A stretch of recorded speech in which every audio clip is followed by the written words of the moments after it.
What's up, guys? It has happened. It's been a year, and now the spookiness has returned. Now, get ready to be scared, paranoid, anxious, watching the all-new Spooky Month 2022. Alright, I'll stop.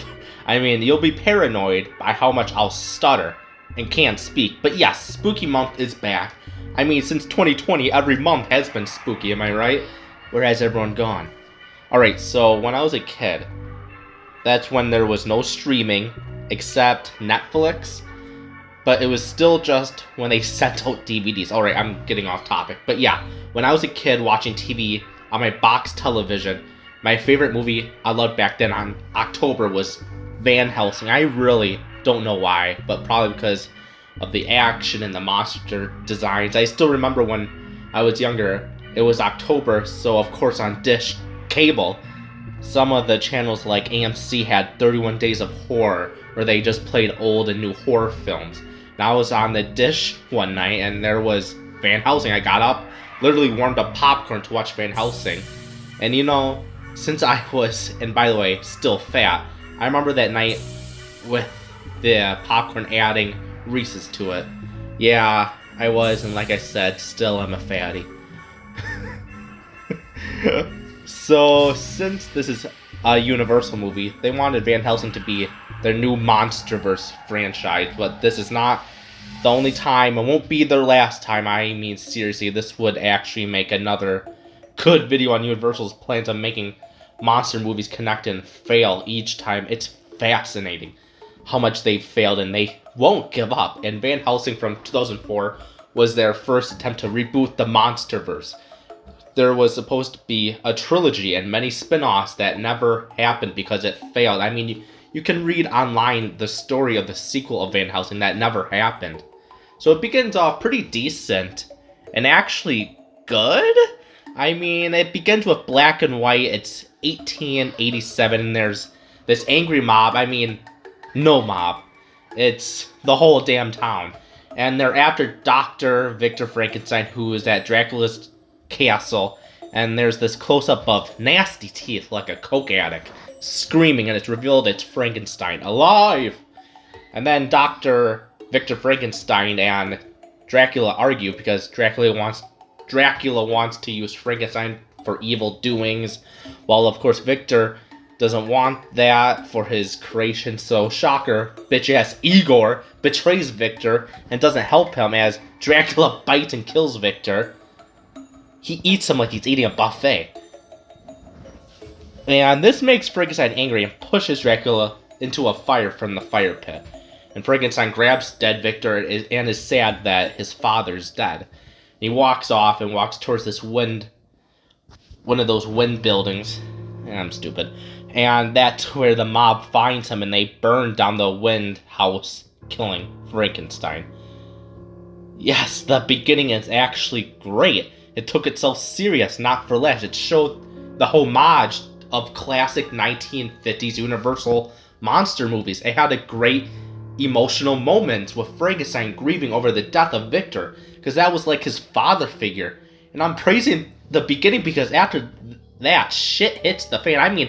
I wouldn't be shocked if the writers were on drugs writing this movie, because next, this mysterious man wearing all black tears down a wanted poster of Van Helsing. Shocker, this mysterious man is Van Helsing, and he finds a dead girl. But again, this movie being crazy and nonsense, there's this huge cigar on her dead body. Not a regular size cigar. No, it's the size of a laptop. It's strange and never explain it. So Van Helsing sees who killed this girl, and he follows it to the North Dam. And it's Jekyll and Hyde, who I guess with this movie is the Hulk, because he's huge and muscular like the Hulk, except he's not green. I know when Jekyll transforms to Hyde, he looks hideous, but god damn, he wasn't the Hulk. Again, making this movie so strange because he looks human, but he's muscular, fat, and has those classic muffin chops. He's a Brit because his teeth are fucked up.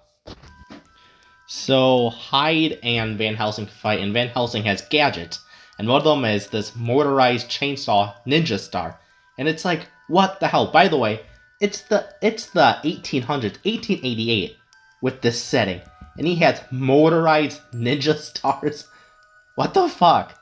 So he cuts off one of Hyde's arms, and then they're on the roof of the Notre Dame, and Hyde throws Van off the roof. But again, he has gadgets and he has a grappling hook and stabs Hyde with it, and Van rises back to the roof while Hyde falls to his death, turning back to Jackal before he dies. And you'll see this a lot of Van Helsing, doing the Father, Son, and Holy Spirit hand gesture. But I'm gonna spoil. Van Helsing, when he goes hunting for these supernatural beings, he doesn't take them alive. He kills them.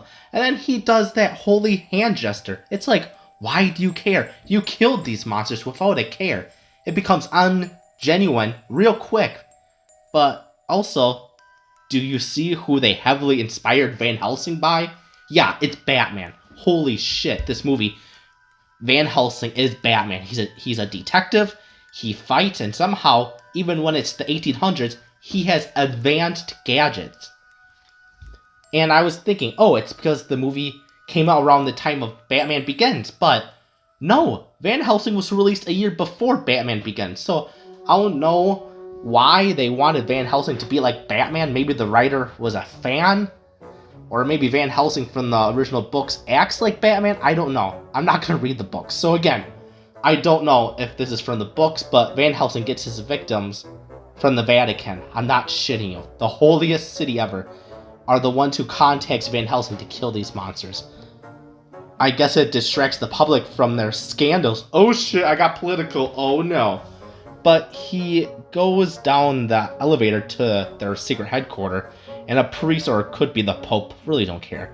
But he tells Van Helsing about this Transylvanian royal family and how the father died mysteriously, and the priest wants Van Helsing to check what's going on, and then Van Helsing visits his friend, this monk who is a technician.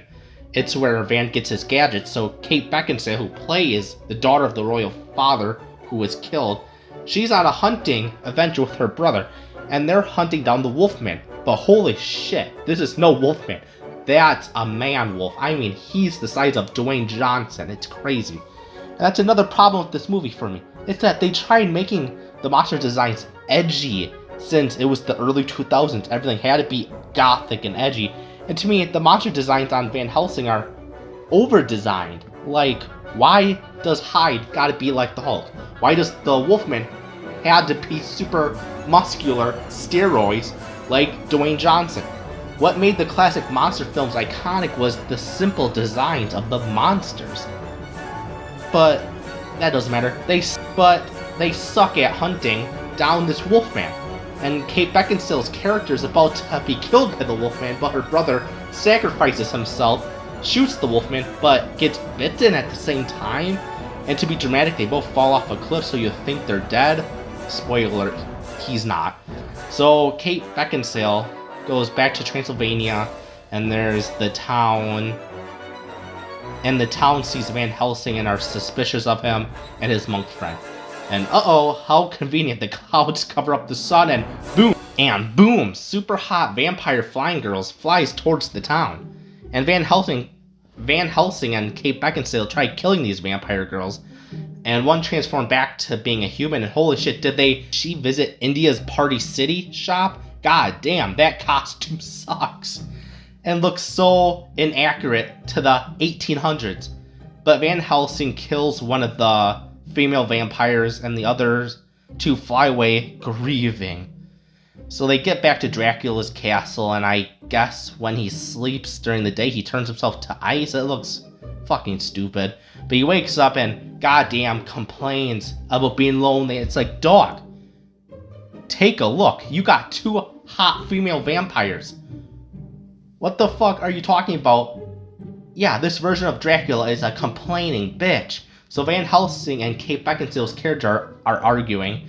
I guess Van Helsing gets sick of her talking, so he sprays her with a spray that has her pass out. Don't know why they added this to the movie. I guess for comedy, but it wasn't funny. So she wakes up and she's wandering around her house, and there's something stalking her. Uh-oh, it's the Wolfman. But hey, I thought he was dead. No, he's not. He somehow turns back human, even if it's still nighttime and the moon is still out.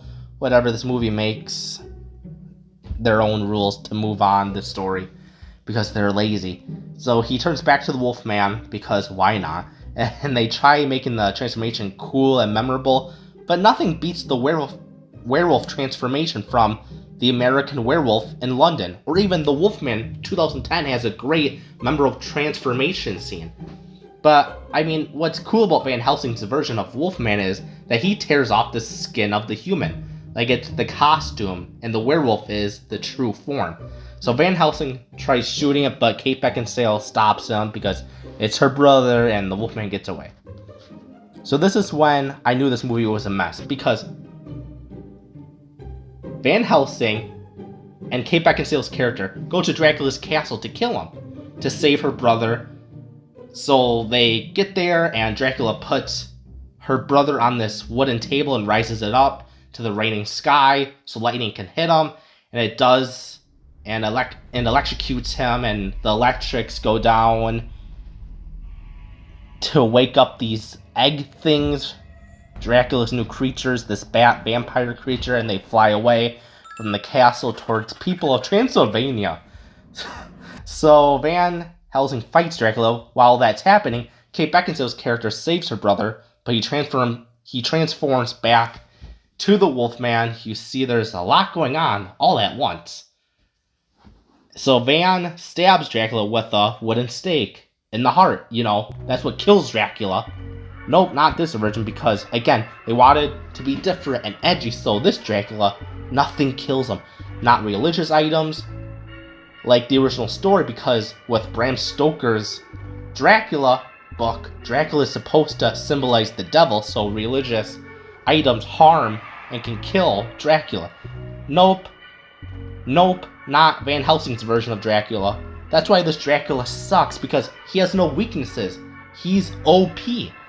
Overpowered, and as an audience, that has us thinking he's a forgettable character because we can't relate. And you might be thinking, what the hell am I talking about?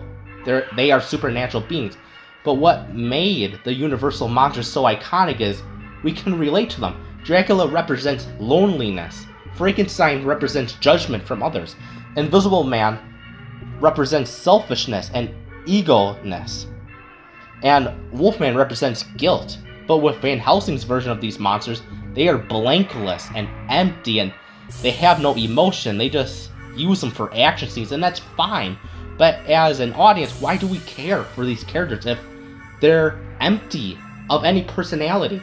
So then again, showing how the writers don't know how to conclude anything is that those bat vampire creatures just all of a sudden explode with no explanation, except, hey, we don't know how to kill these creatures, so just have them blow up. And Van Helsing and Kate Beckinsale's character escapes the castle. And this is what I mean about it being a mess. Because you would think this looks like the final battle. And they'll have an ending shot. Nope, there's still an hour and 40 minutes left. Holy shit. That's long. So Van Helsing finds Frankenstein.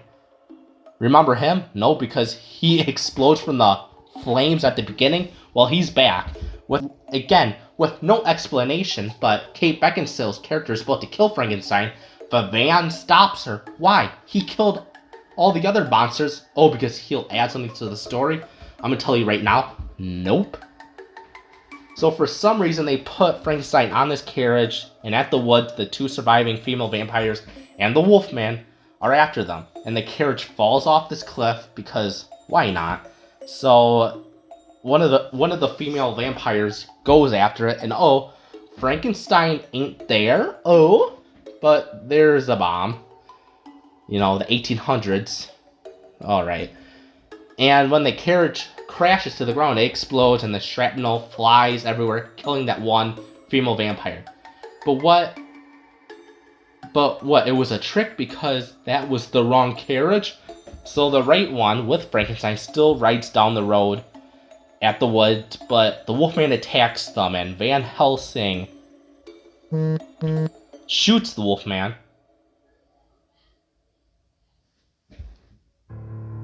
And Van Helsing shoots and kills the Wolfman. And here's another bullshit nonsense, because Kate Beckinsale's character says to Van he's been bitten. Bullshit, because when Van shoots the Wolfman, the brother, who is now dead, is by a rock, while Van is on the other side. No way he could have bitten, and they show the bite, but it looks like a stab wound, not a bite.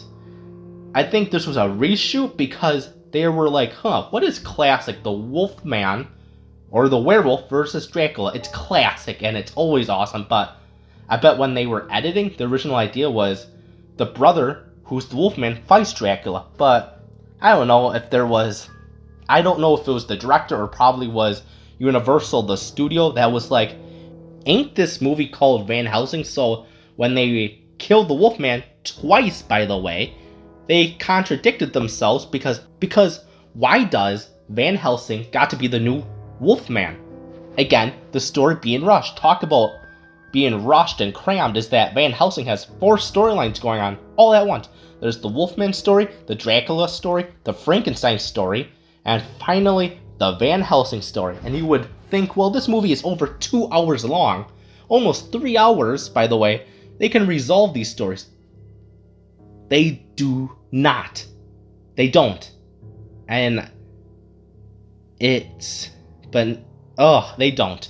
And it's lazily done, the movie. So again, later on, Van Helsing and the monk and Kate Beckinsale's character once again go to Dracula's castle to kill Dracula. Sounds very familiar.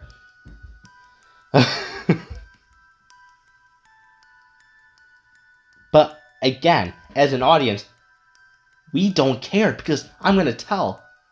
It's basically the same scene from earlier, except this time they need to find the cure for Van, kill Dracula this time, and again, showing how pointless Frankenstein is. We never find out why Dracula wanted him. We never find out. Again, then why was Frankenstein a part of this movie? He was pointless. Oh, probably to have a spin-off of Frankenstein that never happened? And yeah, Van Helsing turns to the Wolfman, and him and Dracula fight, and yeah, Dracula gets killed by a bite of the Wolfman. And I was thinking, could have a human just do it then? Yeah, Kate Beckinsale's character gets killed. We don't know how her eyes are open while laying down. Means she's dead. And yeah, that's Van Helsing, a huge mess. I mean, it's not bad. It's not good. It's decent. It's an embarrassment for filmmaking, because this movie teaches you what not to do. I mean, this is why studios need to stop trying to create their own cinematic universe, because it fails each time, because they forget why Marvel is so successful. Even if I'm not a fan of Marvel movies, I will say when they first started, they focused on one story and didn't try rushing it. And yes, guys, thank you for making it to the end. I really appreciate it. This was the first video, the first episode of the Return of Spooky Month 2022. Hopefully you enjoyed it. Give it a like, subscribe, because why not? And it's free. You guys are awesome. Peace out.